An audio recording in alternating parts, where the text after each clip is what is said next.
नमस्कार, मैं हूँ अर्चना और ये है अर्चना होम डायरी। तो पिछली वीडियो में हमने बात करी थी घर का मैप और एग्रीमेंट जो बनेगा उसके बारे में।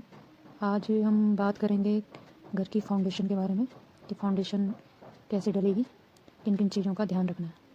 तो सबसे पहले पानी का कनेक्शन ले लेना है आपको। उसके बाद प्लॉट की जो है लेआउट मार्किंग की जाती है, जो आर्किटेक्ट ने मैप के हिसाब से कहाँ पे कमरे आने, कहाँ दीवार आनी है, उसके हिसाब से जो कॉलम पड़ेंगे उसका अच्छे से मेज़रमेंट करके और एग्जैक्ट जो है वो लाइंस खींचनी है। चूना डाल के उसको प्रॉपर जो है लाइंस को खींचा जाता है और फिर खुदाई का काम शुरू हो जाता है। तो खुदाई आप जेसीबी के थ्रू भी करवा सकते हो।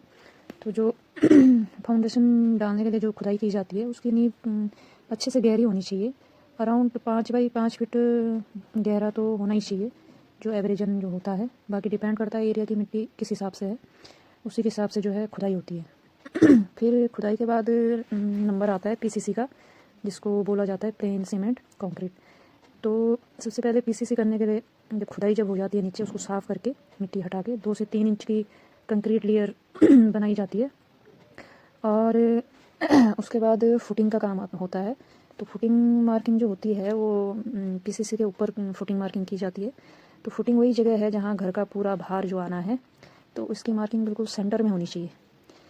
तो फुटिंग मार्किंग करने के बाद फिर बात आती है सरिया जो होता है, सरिया बांधने का काम। तो जो सरिया जो बांधना है उसका डिपेंड करता है कि जो क्या साइज़ देना है।